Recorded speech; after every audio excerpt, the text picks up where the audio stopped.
రాజమౌళి ఒక video viral అవుతుంది. ఆ వీడియోలో ఆయన ఏం చెప్తుందంటే, నాకు హనుమంతు పైన విశ్వాసమే లేదు, మా అమ్మ నాన్నకి ఉన్నది కానీ నాకు లేదని ఆయన ఈ విధంగా మాట్లాడుతుండ్రు. ఎందుకు రావై? విశ్వాసం నీకు లేదు కానీ అదే ధర్మం పట్ల, అదే దేవుళ్ళ పట్ల మూవీస్ తయారు చేయాలి, కోట్లు రూపాయలు సంపాదించుకోవాలి. అసలేంది నీ ప్లాన్ ఏంది, నీ ఆలోచన ఏంది? అంటే ఆల్రెడీ ఇంకొక మూవీ తీస్తున్నావు వారణాసి, దాంట్లో మహేష్ బాబుకి తీసుకున్నావు. అంటే ఆ మూవీ ఎక్కువ ప్రచారం కావాలని నీ ఉద్దేశమా, లేక నిజమైన నువ్వు నాస్తికుడా? ఒకసారి డిక్లేర్ చేయి. అసలు నీ తప్పు కాదు, మా హిందువుల్లోనే ఒక తప్పు ఉన్నది.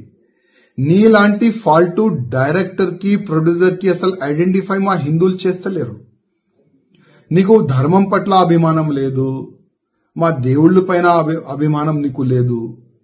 నీ మూవీస్ ఎందుకు చూడాలి మా హిందువులు? బాహుబలి మూవీ తీసినావు, ఆ ప్రభాస్ తోని శివలింగం లేపెట్టినావు, దాంట్లో కోట్లు రూపాయలు సంపాదించుకున్నావు ఆ మూవీతోని, ఫస్ట్ పార్ట్ సెకండ్ పార్ట్ తోని. మళ్ళా మా హిందూ దేవుళ్ళ పైన నీకు నమ్మకం లేదు.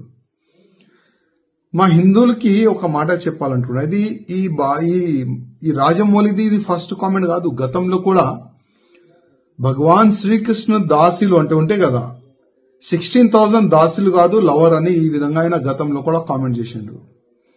మళ్ళా నాకు రాముడి పైన విశ్వాసం లేదు, రాముడి స్టోరీ బోరింగ్ స్టోరీ అని కూడా ట్వీట్ కూడా గతంలో చేసిండు. ఇప్పుడు హనుమంతు పైన కామెంట్ చేసిండు. నా హిందువులారకి ఒక నివేదిక చేస్తున్నా, ఇట్లాంటి ఫాల్తూ డైరెక్టర్, ఫాల్తూ ప్రొడ్యూసర్ పైన కంప్లైంట్ ఇవ్వండి.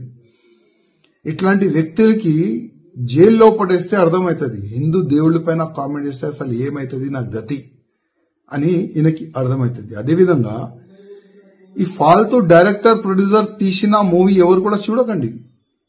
మనం చూస్తాం కోట్లు రూపాయలు, 100 కోట్ల రూపాయలు, 1000 కోట్ల రూపాయలు ఈయనకి సంపాదించిస్తాం. అందుకోసం ఈ నాస్తికుడు మన ధర్మం పైన ఏ నోరుకొస్తే అది కామెంట్ చేస్తుండ్రు.